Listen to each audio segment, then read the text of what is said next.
गजानन भूतगणाधिसेवितं कपितजम्बूफलचारुभक्षणं उमासुतं शोकविनाशकारकं नमामि विघ्नेश्वरपादपङ्कजम्।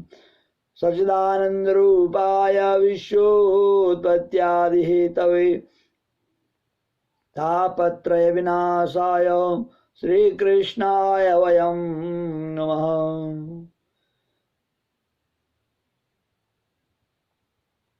नमोऽस्तुनन्ताय सहस्रमूर्तये सहस्रपादाय सुरौरवाहवे सहस्रनाम्नाय पुरुषाय सहस्रवै सहस्रकोटियुगधारणे नमः। नमो ब्रह्मण्यदेवाय गौब्राह्मणहिताय च जगद्धिताय कृष्णाय गोविन्दाय नमो नमः। गुरुर्ब्रह्मा गुरुर्विष्णु गुरुर्देवो महेश्वर गुरुसाक्षात् परं ब्रह्म तस्मै श्रीगुरुभ्यो नमः। कृष्णाय वासुदेवाय हरये परमात्मने प्रणतक्लेशनाशाय गोविन्दाय नमो नमः। हरे कृष्णा कृष्णा कृष्णा हरे हरे हरे राम राम राम हरे हरे। बोले बाल मुकुंद भगवान की जय। कार्तिक मातम्य की जय। कार्तिक मास की जय। कृष्ण बलदेव की जय। सत्य सनातन धर्म की जय। कार्तिक महात्म्य छठा अध्याय षष्ठ अध्याय। आज 5 नवंबर 2020 दिन गुरुवार। नारद जी कहने लगे कि हे ब्रह्मन, कार्तिक मास के महात्म्य का विधि पूर्वक वर्णन कीजिए। तब ब्रह्मा जी कहने लगे, हे नारद, तुम बड़े सज्जन पुरुष हो जो मनुष्य के हित के लिए ऐसे प्रश्न कह रहे हैं।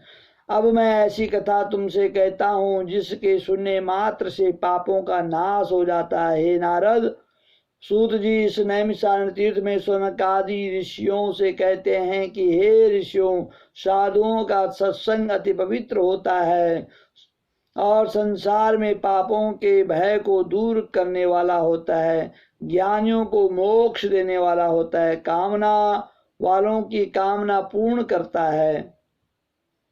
श्री गंगा जी पापों को नष्ट कर देती है, चंद्रमा ताप को दूर कर देती है, कल्प वृक्ष दीनता को नष्ट कर देता है, परंतु साधु समागम पाप ताप दीनता तीनों को नष्ट कर देता है। इसका आधा क्षण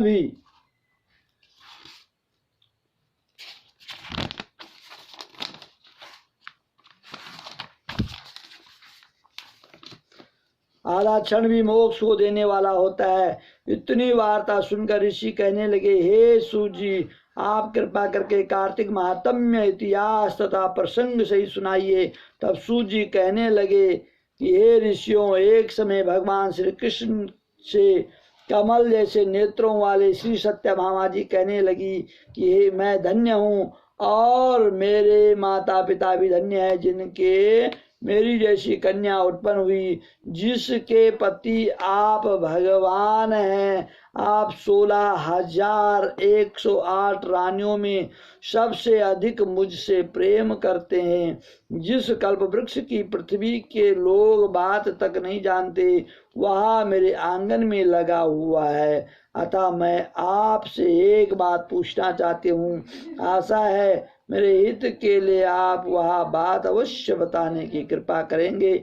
इतनी बात सुनकर श्री कृष्ण जी सत्यभामा का हाथ पकड़कर कल्प वृक्ष के नीचे ले गए और कहने लगे, हे सत्यभामे, सब रानियों में तुम मुझको सबसे अधिक प्रिय हो। तुम्हारे स्नेह बस मैंने इंद्र से विरोध करके यह कल्प वृक्ष स्वर्ग से लाकर तुम्हारे आंगन में लगाया। मैं तुम्हारे लिए अदेय भी दे सकता हूँ, अकथ्य भी कर सकता हूँ अब तुम मुझसे यदि गुप्त से गुप्त बात पूछोगी तो वह भी मैं बताऊंगा।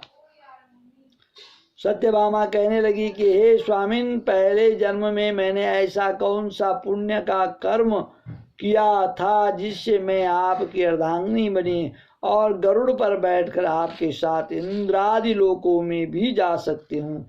पिछले जन्म में मैं कौन थी, किसकी कन्या थी, आप विस्तार पूर्वक कहिए। भगवान श्री कृष्ण कहने लगे, हे सत्यभामे, तुम विस्तार पूर्वक सुनो, मैं सब वृतांत विस्तार पूर्वक कहता हूँ। पहले सतयुग के अंत में मायापुर में अत्रि कुल में वेद तथा शास्त्रों को जाने वाले वे देव शर्मा नाम का एक ब्राह्मण रहता था। सूर्य का भक्त था, रात दिन अतिथियों की सेवा करता था। उसके कोई पुत्र नहीं था, परंतु बड़ी आयु में उसकी एक कन्या उत्पन्न हुई जिसका नाम गुणवती था। वेद शर्मा ने चंद्र नामक अपने एक शिष्य के साथ अपनी कन्या गुणवती का विवाह कर दिया। चंद्र पिता के समान उसकी सेवा करता था। एक दिन देव शर्मा अपने दामाद के साथ लकड़ियां काटने के लिए हिमाचल के समीप गया। वन में इधर उधर घूमते हुए उन्होंने एक महाभयंकर राक्षस देखा। उसको देख वे दोनों भागने में असमर्थ हो गए और दोनों ही उस राक्षस के हाथों मारे गए, परंतु उस क्षेत्र में प्रभाव और अपने कर्मों के कारण हमारे वैकुंठ धाम को प्राप्त हुए। क्योंकि जैसे मेघ से वर्षा हुआ जल सब नदियों द्वारा समुद्र में प्रवेश पा जाता है, वैसे ही गणेश, शिव, सूर्य, विष्णु किसी भी देवता की उपासना की जाए उसको ही प्राप्त हो जाते हैं। इस प्रकार वे दोनों सूर्य के भक्त हमारे दूतों द्वारा विमान में बैठा करके हमारे लोक को प्राप्त हो गए। उन दोनों के मरने की खबर सुनकर गुणवती बड़ा विलाप करने लगी, पुकारने लगी, हे पिता, हे पति, तुम्हारे बिना मेरा विवाह निर्वाह कैसे होगा? मैं किसके सहारे रहूंगी? मैं किस प्रकार जीवित रहूंगी? तुम मुझसे छोड़ करके कहाँ चले गए हो? मेरे अन्न तथा भोजन का प्रबंध कैसे होगा? मेरे लिए अब कोई ठिकाना नहीं रहा। इस प्रकार विलाप करती हुई वह वृक्ष की तरह बेहोश होकर भूमि पर गिर पड़ी और जब कुछ चेतना आई तो उसने घर का सामान बेचकर उन दोनों की अंत्येष्टि क्रिया की और मेरी भक्ति में सदा तत्पर रहने लगी। इसी प्रकार कार्तिक मास आ गया और वह कार्तिक के व्रत करने लगी, तब तथा एकादशी का व्रत भी करने लगी।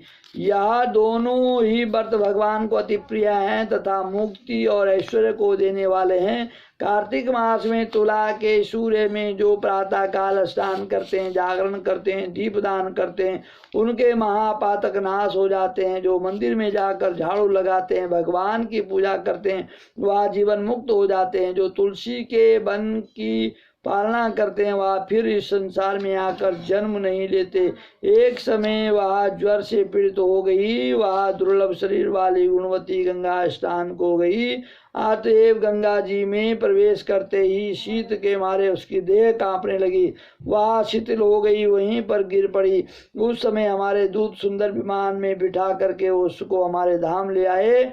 यह कार्तिक के व्रत का ही प्रभाव था। फिर द्वापर में ब्रह्मा देवताओं की प्रार्थना पर इस पृथ्वी पर भार उतारने के लिए हमने कृष्ण अवतार लिया, तो उस समय हमारी ही सब देवगण यादव बने और तुम्हारे पिता देव शर्मा सत्राजित हुए, चंद्र शर्मा अक्रूर हुए और तुम गुणवती सत्यभामा हुई। कार्तिक के व्रत के प्रभाव से तुम हमारी प्यारी पत्नी हुई। तुमने अजन्म तुलसी के वृक्ष का पालन किया, इसी से तुम्हारे आंगन में कल्प वृक्ष है। कार्तिक में तुमने दीपदान किया, इसी से तुम्हारे घर में लक्ष्मी स्थित है। जो कार्तिक मास में तुमने व्रतादि किए, उसी के कारण तुम हमारी अर्धांगिनी हुई। जो कोई कार्तिक मास में व्रतादि करता है वह हमको बहुत सम्मान ही, वह हमको बहुत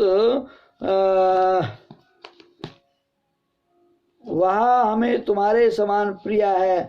अन्य दूसरे जप तप ज्ञान दान आदि कार्तिक मास की 16वीं कला के बराबर नहीं है।